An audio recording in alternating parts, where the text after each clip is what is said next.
마가복음 13장 2절, 3절, 4절, 5절 자막을 참조해서 저와 여러분이 한 절씩 교독합니다. 마가복음 13장 2절입니다. 예수께서 이르시되 내가 이 큰 건물들을 보느냐 돌 하나도 돌 위에 남지 않고 다 무너뜨려지리라 하시니라. 예수께서 감람산에서 성전을 마주 대하여 앉으셨을 때에 베드로와 야고보와 요한과 안드레가 조용히 묻되 우리에게 이르소서 어느 때에 이런 일이 있겠사오며 이 모든 일이 이루어지려 할 때에 무슨 징조가 있사오리까? 예수께서 이르시되 너희가 사람의 미혹을 받지 않도록 주의하라. 7절입니다. 난리와 난리의 소문을 들을 때 두려워하지 말라. 이런 일이 있어야 하되 아직 끝은 아니니라. 아멘. 오늘은 마가복음 13장 1절에서 8절 말씀 가지고 무슨 징조가 있사오리까? 라는 제목으로 말씀 함께 나누기 원합니다. 오늘 본문에 보면 예수님이 성전을 둘러보시고는 성전에 대해서 그 면밀히 조사하신 이후에 성전의 멸망을 포함한 심판의 날이 이를 것이다. 또 그 심판의 날이 이르기 전에 어떤 징조가 있는지를 말씀해주고 계신 장면입니다. 그럼 오늘 우리가 믿고 의지하는 예수님은 어떤 분입니까? 2절입니다. 예수께서 이르시되 내가 이 큰 건물들을 보느냐 돌 하나도 돌 위에 남지 않고 다 무너뜨려 버리라. 본질을 잃은 채 껍데기만 남은 성전에서 참 성전이신 예수님이 나가셨습니다. 나가시니까 성전의 멸망을 선포하셨죠. 진짜 성전은 예수님인데 예수님이 성전에 들어가 보고 떠났어요. 하나님의 영이 떠났어요. 에스겔서에 보면 하나님의 영이 떠나니까 예루살렘 성전이 무너져 내린 것처럼 참 성전이신 예수님이 떠나심으로 성전의 몰락과 심판이 이미 시작된 것이죠. 제자들은 이스라엘의 큰 자랑거리였던 이 헤롯 성전의 외관, 화려한 외관에 주목하고 자랑했지만 예수님은 그 외관 때문에 감동받지 않으셨습니다. 열매 없는 성전의 화려함은 사람들을 오히려 미혹하고 불필요한 자만심으로 그들의 공허함을 추구하게 만들기 때문에 하나님이신 예수님은 껍데기 보고 감동받는 분이 아니라는 것이죠.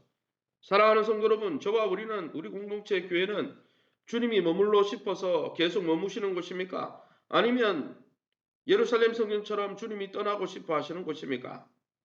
껍데기를 치장하기보다 주님의 신부로 우리의 속사람을 단정하는 데 더 수고하고 노력하고 있는지 우리 자신을 잘 성찰해 볼 수 있기를 예수 이름으로 축원합니다.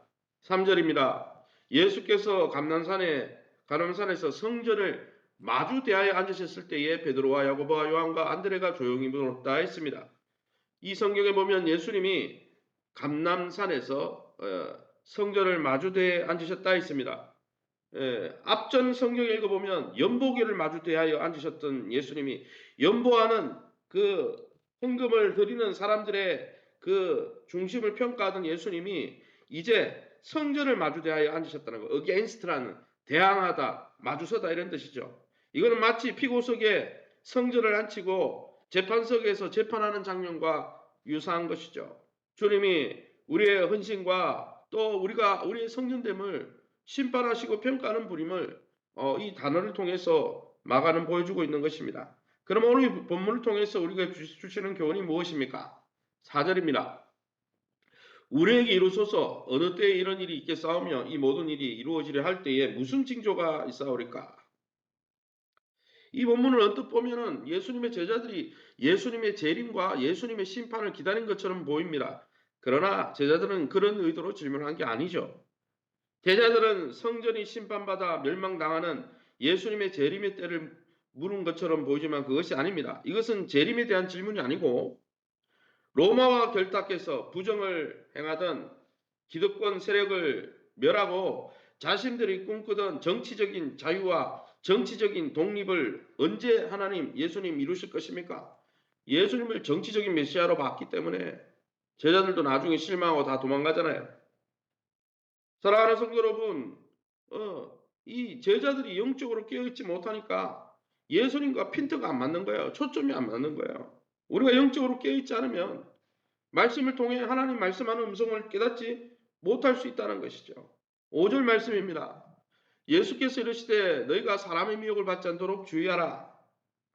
마지막 날 징조를 이 제자들은 언제 독립이 이루어질 겁니까? 이렇게 질문했지만 예수님의 관심은 뭐냐면 예수님과 제자들의 관심이 평행선을 달리죠. 예수님은 마지막 날 성전이 심판하고 하나님 나라가 궁극적으로 재림 때 임할 그 날에 대해서 이야기하시는 것이죠.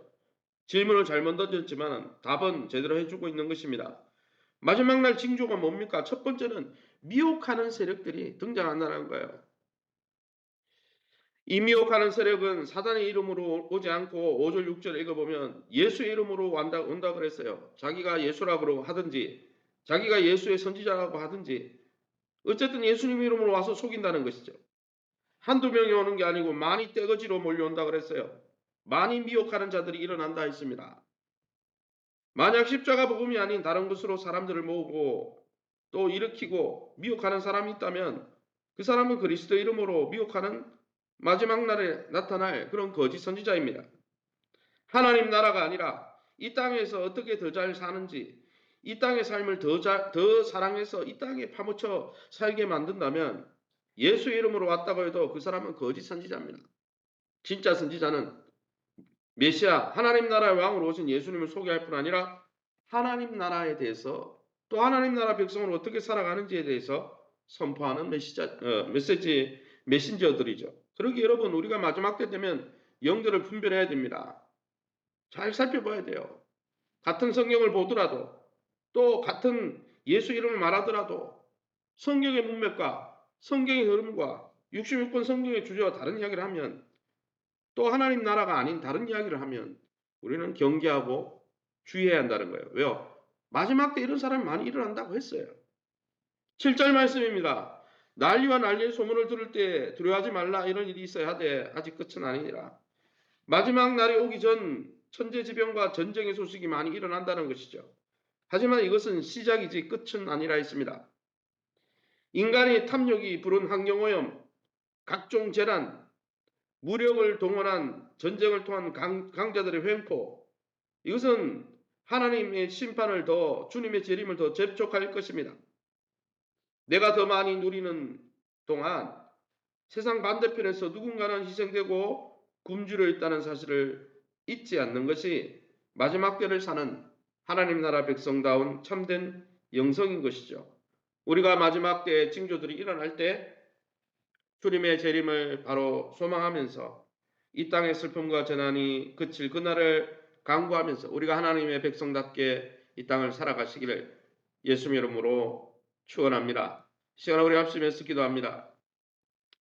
이 세상의 슬픔과 재난이 그칠 예수님의 재림의 날을 우리가 소망하면서 주님의 다시 오심을 소망하며 우리가 이 땅에 머물 주인이 아니라 나그네로 왔음을 깨닫고 이 땅에 마음을 빼앗기지 않고 하나님 나라 백성으로서 이 땅을 멋지게 살아갈 수 있도록 또 우리 주변에 힘들어하는 사람들을 우리가 돌아볼 수 있도록 두 번째는 일대일 양육을 통해 우리 교회가 하나님 나라를 이 땅에서 누리고 경험하는 하나님의 백성으로 어떻게 사는 것이 복된 것인지 바로 배우고 그 삶을 누릴 수 있도록 또 그 삶을 증거할 수 있도록 또 이 사순절 기간 주의 성령으로 충만케 하여 주시고 주님의 몸된 교회 안에서 주의 성령 안에서 주의 몸 교회 안에서 우리가 변화와 성장을 경험할 수 있도록 우리 전영규 장로님 또 김명숙 제도와 권사님 임순혜 집사님 권영호 성도님 환우들을 위해서 추가 신방을 통해 신방받는 가정들을 위해서 또 교회가 벌이고 있는 모든 사역을 위해서 우리 합심해서 동성으로 기도합니다. 주여 하나님 아버지 은혜 감사합니다.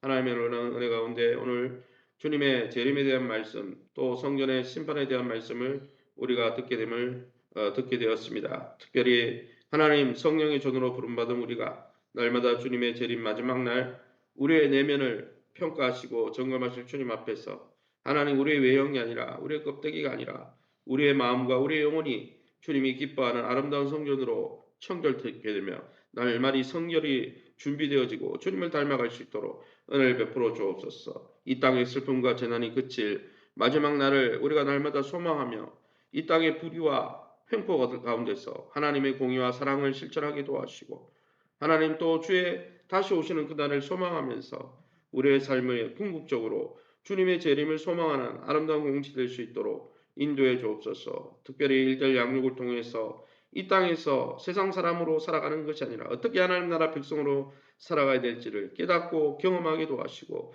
그 삶을 누리며 선포하고 자랑하는 교회 되게 도와 주시옵소서. 세우신 교회 안에서 또 주님 부어주신 약속된 성령 안에서 주님의 영 안에서 주님의 몸 안에서 함께 변화와 성장을 경험하게 도와 주시옵고 날마다 우리의 믿음과 건강과 기억과 자녀들의 하나님 정말 은혜를 베풀어 주셔서 하나님 변화와 성장과 하나님 주시는 놀라운 복을 누리게 도와주옵소서. 우리 전영규 장로님, 김명숙 제도와 권사님, 임순애 집사님, 권영호 성도님을 긍휼히 여겨주시고 이에도 한우들을 만져주시되 우리의 영혼을 젖먹으며 우리의 마음을 상하게 만들며 우리 육신을 상하게 만드는 어둠의 세력들 예수의 이름으로 명하노니 한 길로 왔다가 열 길로 다 떠나갈지어다. 마지막 때에 적그리스도 이단의 영 또 불신의 영 하나님 불순종의 영으로부터 우리를 지켜주시고 시대를 분별하여 알게 도와주시며 마지막 때를 잘 준비해 갈 수 있도록 인도해 주옵소서. 추가 되신 방 받고 있는 가운데 있습니다. 추가 신방을 통해 하나님 우리의 속사람과 겉사람이 단단해지게 도와주시고 주님을 닮아가는 아름다운 시간 되게 도와주옵소서. 이 새벽에도 주의 보좌 앞에 엎드린 성도님들 약속의 말씀 붙들고 기도하면서 하나님의 선하심을 경험하는 이 새벽 되게 도와주옵소서. 모든 영광 하나님께 돌려드리며 예수 이름으로 기도합니다. 아멘.